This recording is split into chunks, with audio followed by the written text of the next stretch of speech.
안녕하세요. 안녕하세요. 김준입니다. 쿠팡 3편. 세 번째. 자, 오늘 3편 이제 손정희와 비전펀드에 대한 이야기를 하겠습니다. 호칭은 앞으로 생략하도록 하겠습니다. 손정희 형님 저희 존경합니다. 네, 손정희 형님 제가 뭐 무시해서 호칭 안 하는 게 아니라 일부러 계속 이제 뭐 회장님, 형님 뭐 이렇게 말씀드릴 수 없으니까 그냥 손정희, 그다음 비전펀드 이렇게 짧게 말씀드리도록 하겠습니다. 네. 자, 어쨌든 쿠팡이 이제 로켓 배송에 돈을 부을 수 있었던 이유는 손정희 투자 때문이죠. 손정희가 10억 달러를 1차로 투자했고 2015년인가? 10억 달러면 대충 우리나라 지금 환율로 지금 1달러에 1,200원 되죠? 1.2조 가까이 되는 거죠. 뭐 그때 환율은 뭐 정확히 1,100 얼마였던 걸로 기억하는데 어쨌든 뭐 1,000억이란 돈이 작은 돈은 아닙니다. 뭐 어쨌든 1.1조에서 1.2조 사이 그 정도의 돈을 투자하고 그다음에 이제 손정희가 비전 펀드라는 걸 만들었어요. 비전 펀드 뭔지 알죠? 몰라요. 몰라요? 말씀해주세요. 죄송합니다. 아니요, 뭐 죄송할 건 없고 손정희가 소프트뱅크 회장으로 유명하잖아요. 소프트뱅크 뭐 하는 기업입니까? 네, 통신사죠. 예. 근데 뭐 그렇게 알고 있는데 또 굉장히 다양한 걸 해요. 뭐 금융도 하고 뭐 투자도 하고 뭐도 하는데 대부분 사람들이 제일 많이 알고 있는 건 일본의 아이폰을 최초로 도입한 통신회사 뭐 이런 거. 우리나라 KT가 아이폰 최초로 가져왔듯이 뭐 그런 거 많이 알고 계시죠? 뭐 그다음에 알리바바 주주. 손정희 알리바바 해가지고 뭐 2,000배 수익 났다 뭐 이러잖아요. 알리바바 투자가 어마어마한 실적을 가져왔죠. 그 야후 있죠, 야후. 야후 제리양도 알리바바에 투자했다가 야후 주주들이 뭐라고 요구했냐면 사업 다 때려치고 알리바바 주식이나 똑바로 관리하라고. 그래가지고 야후가 그 온라인 비즈니스, 인터넷 비즈니스를 매각하고 그냥 앞으로 우리 회사는 알리바바 주식을 잘 관리하는 그 그 회사로 그렇게 회사를 목적을 바꿨어요. 그 알리바바가 얼마나 대단하면. 왜냐면 실제 그 가치가 수익이 엄청 많이 나서 그걸 팔면 세금을 38%를 낸다는 거예요. 그러니까 어떻게 하면 이 세금을 적게 내면서 수익을 많이 가져갈 수 있냐로 회사 법인 목적을 바꿔버렸죠. 근데 그 정도로 알리바바 투자 대단한데 어쨌든 손정희는 뭐 투자에 뭐 규제인가 봐요. 비트코인은 날려 드셨잖아요. 그것까지 잘 모르겠습니다. 어쨌든 그래서 여러 군데에서 이제 쩐을 받아서 뒤에 큰 쩐주가 있어요. 쩐주를 바탕으로 해서 100조짜리 펀드를 만드셨는데 그게 이제 비전 펀드입니다. 전 세계 벤처 캐피탈 펀드가 한 250조 정도 규모가 된다 그래요. 근데 그거에 한 번에 거의 반 가까이 되는 한 30% 넘는 거죠? 250조인데 100조짜리 펀드면 거의 뭐 40%인가요? 뭐 그 정도 되는 펀드를 한 방에 만드시고 지금 이제 비전 펀드 2호 만드신다 그래요? 비전 펀드 2호 만드신다고 하니까 뭐 진짜 어마어마하죠. 어쨌든 비전 펀드를 보면 이미지 하나 띄워드릴 건데 비전 펀드가 어디에 투자했는지를 보면 될 것 같아요. IT가 대충 50%, 그 다음 뭐 B2B, B2C 이런 식으로 투자를 했는데 쿠팡은 이제 B2C에 들어가 있겠죠? 자, B2C는 이미지 보셨겠지만 대충 한 15% 가까이 되고 투자 금액이 뭐 10조 정도? 네, 그 안에 이제 쿠팡도 들어가 있다고 보시면 될 것 같습니다. 결국에는 이제 쿠팡이 투자받은 돈은 그러면 이제 비전 펀드가 20억 달러를 투자했으니까 손정희가 10억 달러, 그 다음에 비전 펀드 20억 달러, 토탈 30억 달러, 대충 환율로 하면 3.6조 정도 되죠. 3.6조란 돈을 거의 대부분 아마 로켓 배송 그 물류센터 인프라 구축과 뭐 로켓 배송 시스템을 만드는 그런 비용으로 아마 지출했을 거라고 보여집니다. 결국에는 이제 적자 규모가 계속 커지는데 올해 2편 로켓 배송 편에서도 말씀드렸지만 올해 적자 1.2조 예상하고 있는데 거의 뭐 누가 또 쩐을 쏴주지 않으면 좀 운영하기 어렵다 그런 상황으로 가지 않나. 그래서 결국에 손정희나 비전펀드 쪽에서 또 쏘지 않겠냐 이런 예상들이 나오고 있는데 뭐 혹자는 그런 말을 해요.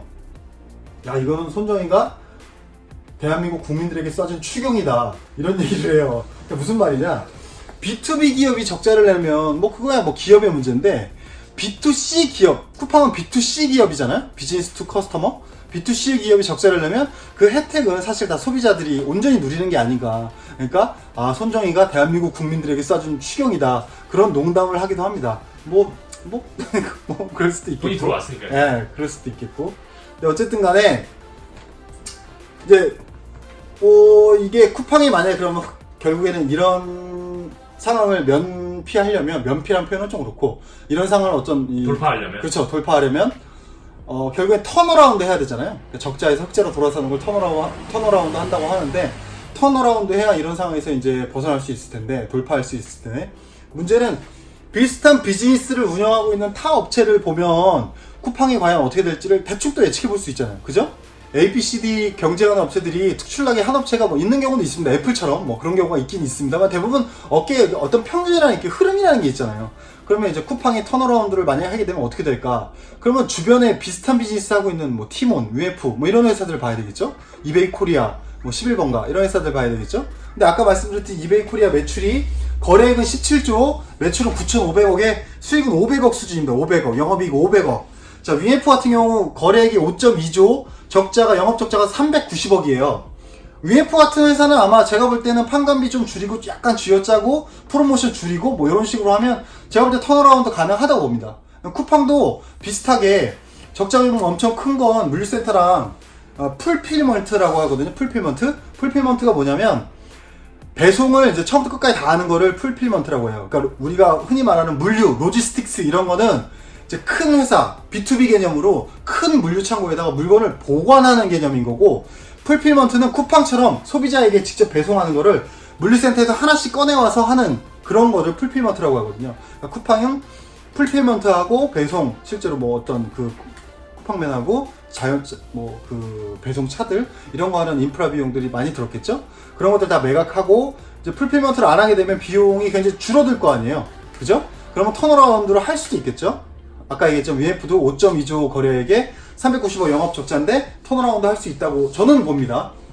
쿠팡도 저는 그런 식으로 턴어라운드 할 수 있다고 봐요. 거래액이 크다 보니까. 이베이 코리아도 아까 얘기했지만 500억 흑자 나온다고 말씀드렸죠.